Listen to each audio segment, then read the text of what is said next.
నారా చంద్రబాబు నాయుడు గారు.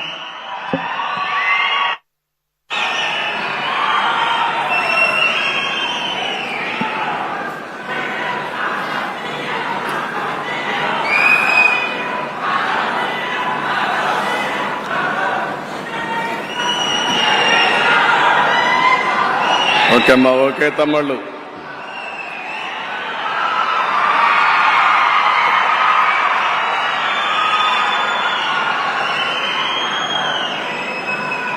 గౌరవనీయులు, ఈరోజు అక్షర శిఖరం రామోజీరావు గారి యొక్క సంతాప సభకు ఇచ్చేసినటువంటి ప్రజలందరికీ పేరు పేరున మనస్ఫూర్తిగా నమస్కారాలు, అభినందనలు, శుభాభినందనలు. గౌరవనీయులు కిరణ్ గారు, అదే సమయంలో వారి సతీమణి శైలజ గారు, అదే మాదిరిగా కుటుంబ సభ్యులైనటువంటి విజయ్ గారు, ఇంకొక పక్కన పిల్లలందరూ ఇక్కడే ఉన్నారు.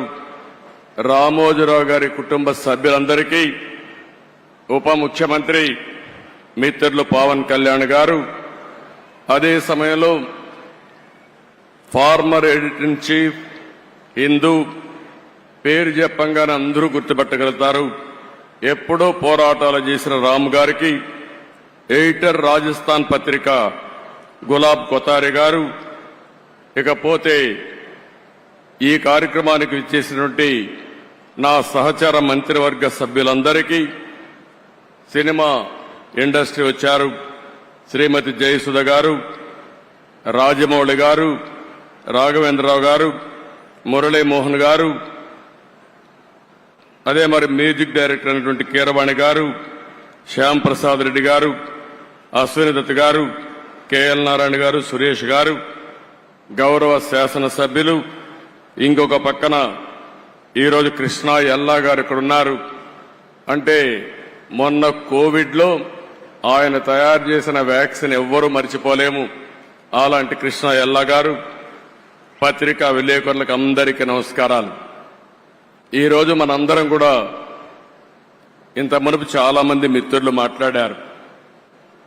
ఎంతో చేసిన రామోజీరావు గారికి సమాజం ఈ విధంగా గ్రాటిట్యూడ్ చెప్పగలుగుతామో, ఆయన చనిపోయిన తర్వాత ఈ సంస్కరణ సభలో మనం అందరం ఇక్కడికి సమావేశం అయ్యాం. మనం చేయగలిగేది నివాళులర్పించడం, ఆయన స్ఫూర్తిని గుర్తుపెట్టుకోవడం, అదే స్ఫూర్తి భావితరాలకు అందించవలసిన బాధ్యత మనందరికీ ఉంది. రామోజీరావు గారిని చూస్తే ఇదే జిల్లా, ఇదే ప్రాంతంలో పుట్టారు.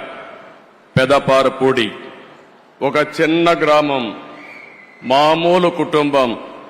కానీ ఒక వ్యక్తి అచంచలమైన విశ్వాసంతో ఏ విధంగా ఎదిగాడో దానికి ఒక ఉదాహరణ రామోజీరావు గారు అని చెప్పి కూడా నేను మీకు తెలియజేస్తున్నా. ఒకే ఒక ఎన్టీఆర్ ఉంటాడు, ఒకే ఒక రామోజీరావు గారు ఉంటారు. వారిని ఎవ్వరు కూడా జీవితంలో అధిగమించలేరు, అది ఎవరికి సాధ్యం కాదు. అలాంటి ఒక అసాధారణ శక్తి. ఆయన ఒక వ్యక్తి కాదు, ఒక వ్యవస్థ. అలాంటి వ్యవస్థను నిర్మాణం చేసిన వ్యక్తి రామోజీరావు గారు. ఆయన ఒకసారి చూస్తే ఏ రంగం తీసుకున్నా ఆ రంగంలో నెంబర్ 1 గా ఉండడం, ఏ రంగం తీసుకున్నా దాన్ని మెగా స్కేల్లో ఆలోచించడం, ఇంకొక పక్కన అందులో ఏది చూసినా కూడా ఒక పద్ధతి ప్రకారం నీతి నిజాయితీకి ప్రతిరూపం రామోజీరావు గారని చెప్పి నేను మీకు తెలియజేస్తున్నా. ఇంకొక పక్క ఏ కార్యక్రమం చేసినా ప్రజాహితాన్ని దృష్టిలో పెట్టుకుని ప్రజాస్వామ్యాన్ని కాపాడుతూనే రాజీ లేని పోరాటం చేసిన పోరాట యోధుడు రామోజీరావు గారని చెప్పి కూడా నేను మీకు తెలియజేస్తున్నా. ఈరోజు ఆయన ఏ రంగం తీసినా మీరు చూస్తే, వ్యాపారాలు చేసినా, సినీ రంగం చూసినా, సేవా రంగం చూసినా, పత్రికా రంగంలో చూసినా ఆయనే సాటి. అలాంటి బృహత్తరమైన కార్యక్రమాలు చేసిన వ్యక్తి రామోజీరావు గారు. ఆయన మీడియాలో చేసిన కృషికి మీరు చూస్తే అనేక అవార్డులు వచ్చాయి. బీడి గోయంక గాని, యుద్ధ వీరు గాని, ఇలాంటి అవార్డ్స్ అన్ని వచ్చాయి. ఇది కాకుండా మీరు ఒకసారి చూస్తే అనేక యూనివర్సిటీలు గౌరవ డాక్టరేట్లు ఇచ్చారు. కడాన గవర్నమెంట్ ఆఫ్ ఇండియా అత్యంత ఉన్నత పురస్కారం పద్మ విభూషణ్ ఇచ్చి గౌరవించారు. ఈ గౌరవం మీరు మనందరం కూడా గుర్తుపెట్టుకోవాల్సింది. ఆయన చేసిన సేవలను గుర్తుపెట్టుకుని, సమాజానికి ఆయన చేసిన కాంట్రిబ్యూషన్ గుర్తుపెట్టుకుని ఈ అవార్డ్స్ వచ్చాయని చెప్పి కూడా నేను మీకు తెలియజేస్తున్నాను. ఇంకొక పక్క ఇప్పటికి మనం చూస్తే 1962లో మొట్టమొదటిసారిగా మార్గదర్శిని పెట్టాడు. అంటే 62 సంవత్సరాల కంటే ముందు పెట్టాడు. ఎన్నో రంగాల్లో అనేక సమస్యలు వస్తాయి. కానీ ఈ రోజుటికి ఎప్పటికీ మార్గదర్శిని దాన్ని ఎవ్వరు కూడా ఒక్క అపవాదేసే పరిస్థితిలో లేరు. ఎన్నో ప్రభుత్వాలు ప్రయత్నం చేశాయి, దెబ్బతీయాలని ప్రయత్నం చేశాయి. అదే సమయంలో మీరు ఒకసారి ఆలోచిస్తే ఎవరైతే మార్గదర్శిలో షేర్ హోల్డర్స్ ఉంటారో, పెట్టుబడి పెడతారో వాళ్ళందరినీ ఏదో ఒక విధంగా బెదిరించాలని, నమ్మకాన్ని పోగొట్టాలని ప్రయత్నం చేశారు. కానీ ఎన్ని క్రైసిస్ వచ్చినా మొత్తం షేర్ హోల్డర్స్ అంతా, పెట్టుబడి పెట్టిన ప్రతి ఒక్క వ్యక్తి రామోజీరావు గారితో ఉన్నారంటే అది ఆయన సాధించిన విశ్వాసం, ఆయన క్రెడిబిలిటీ. ఆ విషయాన్ని మనం గుర్తుపెట్టుకోవాల్సిన అవసరం ఉంది. రెండోది, ఆయన వ్యాపారం కోసం ఆలోచించలేదు, సమాజం కోసం ఆలోచించాడు. అందుకే 1969లో అన్నదాత పేపర్ తీసుకొచ్చాడు. మొట్టమొదటిగా మీడియా పెట్టక మునుపు అన్నదాత పేపర్ మ్యాగజైన్ తీసుకొచ్చి తద్వారా రైతులకు మెరుగైన సేవలు అందించడం కోసం ఎనలేని కృషి చేసిన వ్యక్తి. ఇకపోతే 1974 ఆగస్టు 10న ఈనాడు తీసుకొచ్చాడు.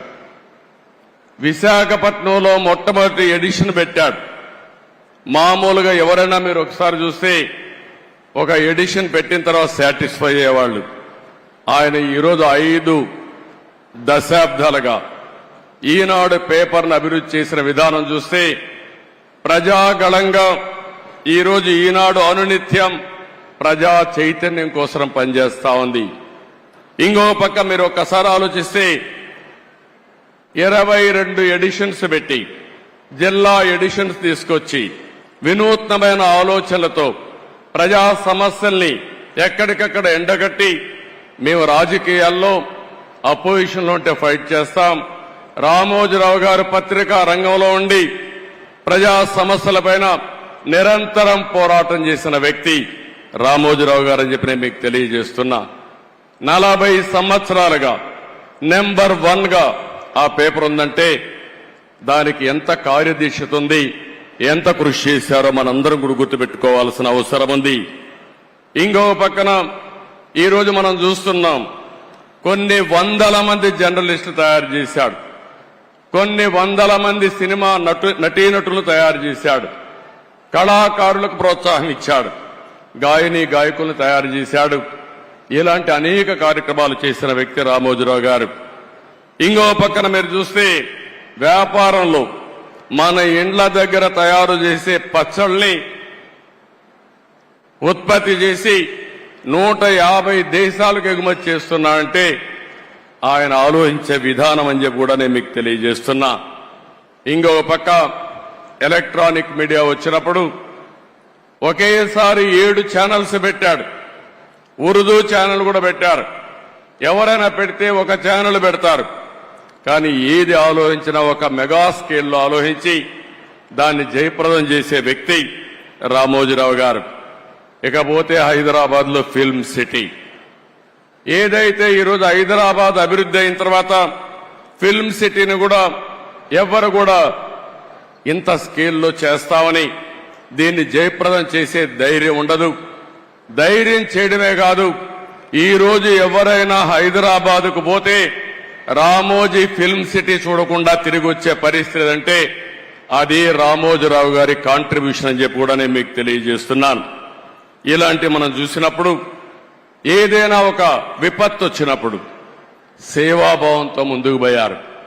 అనేక సందర్భాల్లో చూశాం.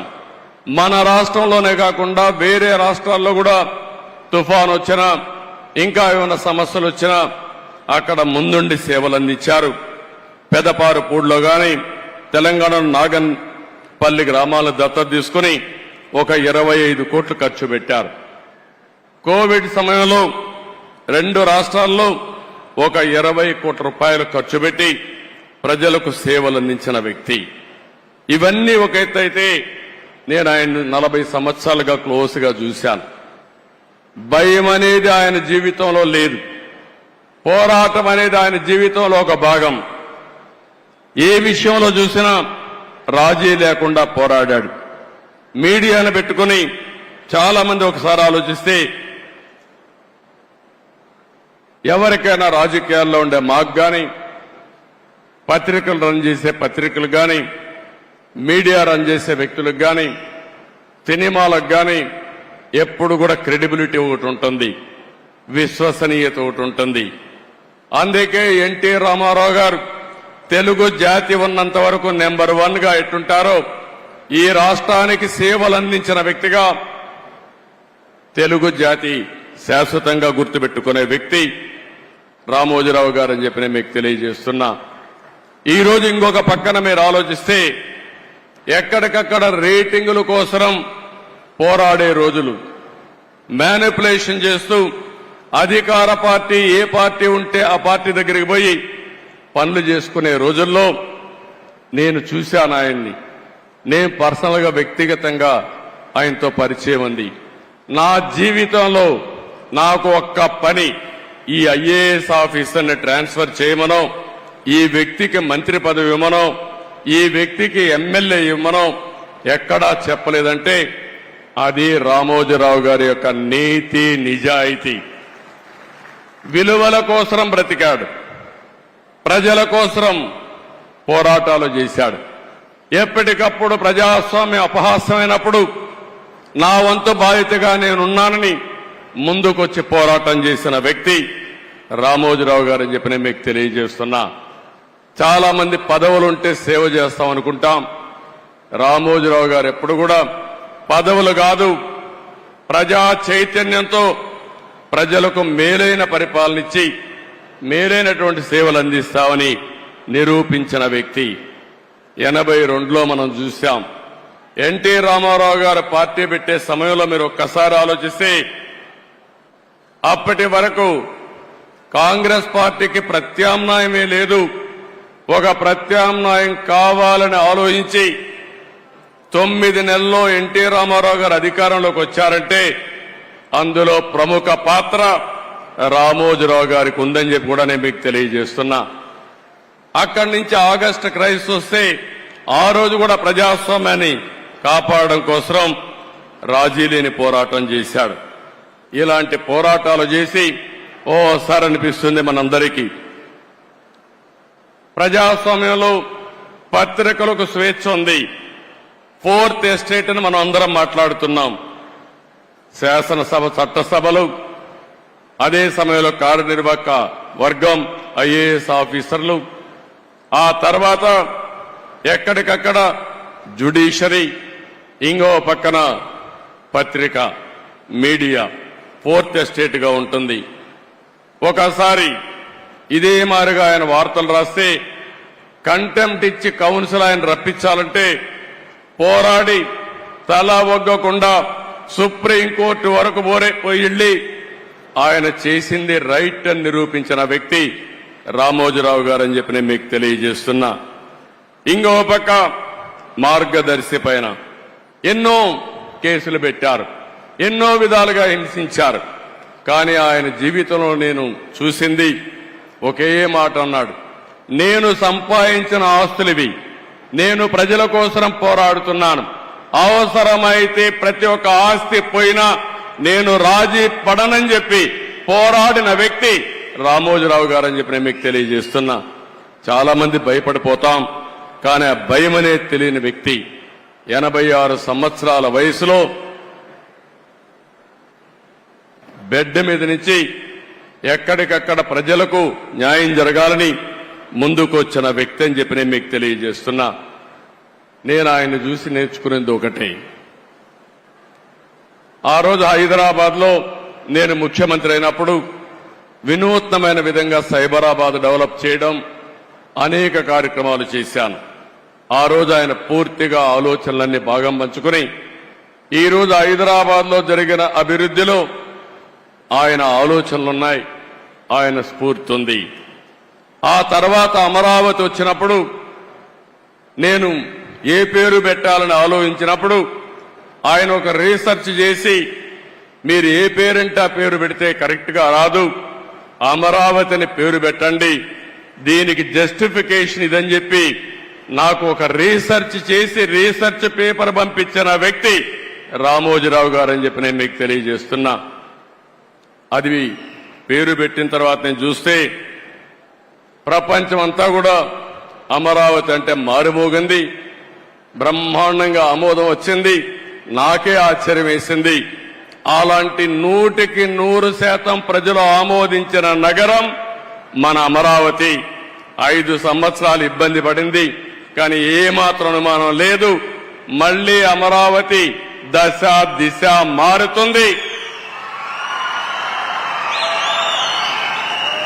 ఈ అమరావతి నగరం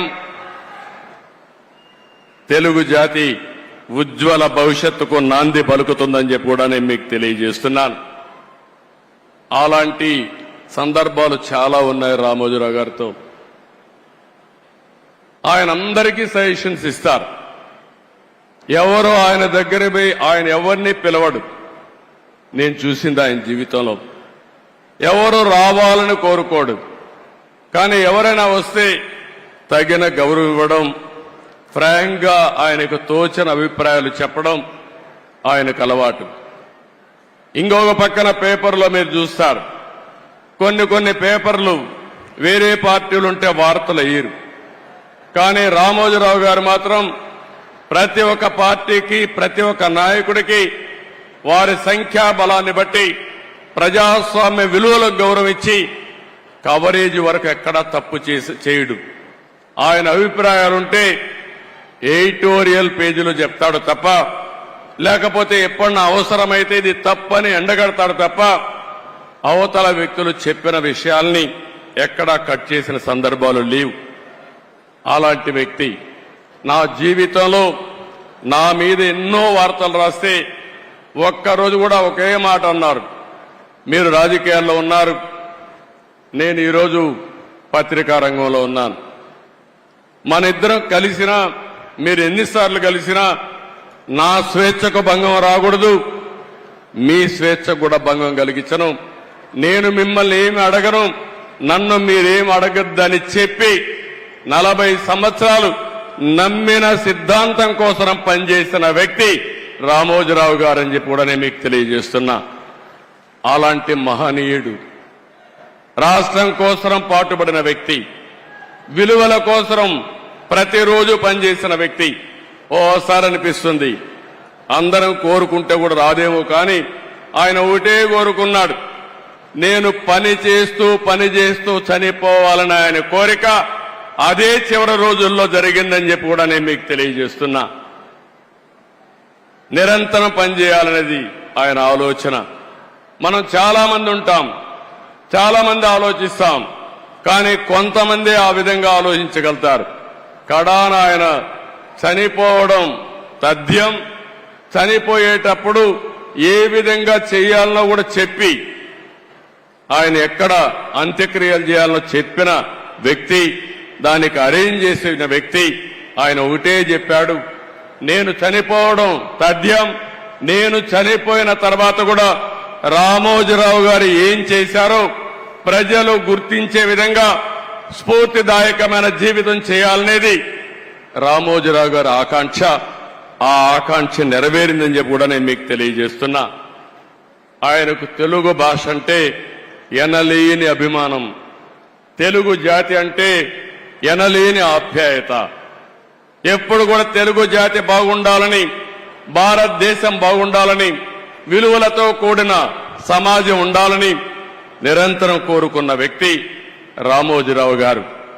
ఇప్పుడే కొంతమంది మాట్లాడుతూ చెప్పారు, రాజమౌళి లాంటి వ్యక్తులు కూడా మాట్లాడుతూ ఒక మాట అన్నారు, ఆయన చేయాల్సిందంతా చేశారు, మనమేం చేయాలి?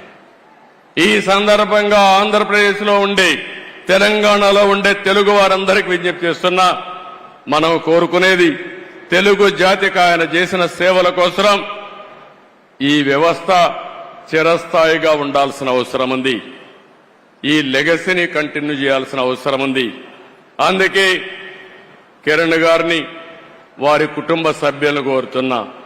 అదే మరి వారి పిల్లలు ఉన్నారు ఇక్కడ. ఆయన స్థాపించిన వ్యవస్థ ఆయన కుటుంబ సభ్యులదే కాదు, 10 కోట్ల తెలుగు ప్రజానికానిది, ఆయన ప్రజల ఆస్తి. అలాంటి ఆయన స్థాపించిన వ్యవస్థల్ని భావితరాలకు అందించే బాధ్యత వారు తీసుకుంటే, మనందరం కలిసి ఆయన స్ఫూర్తి ఎల్లప్పుడూ తెలుగు జాతిలో ఉండే విధంగా మనం ఆలోచించాల్సిన అవసరం ఉంది. ఎన్టీ రామారావు గారికి కూడా భారత రత్న ఇవ్వాలని చెప్పి మనం ఎప్పటి నుంచో పోరాడుతున్నాం. అదే సమయంలో రామోజీరావు గారికి కూడా భారత రత్న సాధించడం మనందరి బాధ్యత. ఒక పక్క ఎన్టీ రామారావు గారు, ఒక పక్క రామోజీరావు గారు, ఇద్దరికి ఇద్దరే అలాంటి మహానాయకులకి, యుగ పురుషులకి మనం నివాళులర్పించడం అంటే ఇలాంటి కార్యక్రమంలో భాగస్వాములు కావడమేనని చెప్పి నేను మీకు తెలియజేస్తున్నాను. ఇది కాకుండా అమరావతి ఆయన పెట్టిన పేరు, ఆయన ఇచ్చినటువంటి ఆ రోజు సలహా, ఈరోజు నేను ఆలోచిస్తున్నాను, అమరావతిలో రామోజీ విజ్ఞాన్ కేంద్రంగా పెట్టి, ఢిల్లీలో విజ్ఞాన్ భవన్ ఏ విధంగా అయితే ఉందో, కాన్ఫరెన్సెస్ గాని, రీసెర్చ్ గాని, ప్రభుత్వం చేసే కార్యక్రమాలన్నీ అక్కడ చేసే విధంగా తప్పకుండా తగిన రీతిన ఒక మంచి కేంద్రం తయారు చేసి దానికి రామోజీరావు గారి పేరు నామకరణం చేస్తామని చెప్పి కూడా మీ అందరికీ విజ్ఞప్తి చేస్తున్నాం. అదే మాదిరిగా ఒక రోడ్డు కూడా రామోజీరావు గారి మార్గని, లేకుంటే మార్గమని ఒక రోడ్డు కోసం కూడా ఆయన పేరు పెట్టడం. అదే మాదిరిగా విశాఖపట్నంలో ఆయన యొక్క జీవితాన్ని ప్రారంభించింది, మొట్టమొదటిసారిగా పేపర్ పెట్టింది. అందుకే విశాఖపట్నంలో చిత్ర నగరి అని ఒక పేరు పెట్టి సినిమా షూటింగ్లు చేయడం కోసం ఇప్పుడే మిత్రుడు పవన్ కళ్యాణ్ గారితో మాట్లాడా. అక్కడ కూడా చిత్ర నగరని రామోజీరావు గారి పేరుతోనే పెడతాం, రామోజీ చిత్ర నగరని పెడతామని చెప్పి నేను మీకు తెలియజేస్తున్నా. ఇవి కొన్ని సూచనలు మాత్రం మీకు ఇస్తున్నా. ఆ మహనీయుడికి మనం నివాళులర్పించాలంటే ఆయన స్ఫూర్తిని భావితరాలకు అందించడమే. ఎంతో మంది పుడతాం, ఎంతో మంది చనిపోతాం, కానీ కొంతమంది మాత్రం చరిత్రలో ఉంటారు. అలాంటి చరిత్రలో చిరస్థాయిగా నిలిచిపోయే వ్యక్తి రామోజీరావు గారు. అలాంటి వ్యక్తి సంస్కరణ సభ చేయడం నా అదృష్టంగా నేను భావిస్తున్నాను. ఆ రోజు ఎన్టీ రామారావు గారు చనిపోయినప్పుడు మెమోరియల్ కట్టాం, ఎన్టీఆర్ మెమోరియల్ కట్టాం, అది శాశ్వతంగా ఉంది. ఈ రోజు రామోజీరావు గారికి కూడా అలాంటి గుర్తింపు ఇవ్వాల్సిన బాధ్యత మన మీద ఉంది. మీరు కూడా సజెషన్స్ ఇవ్వండి.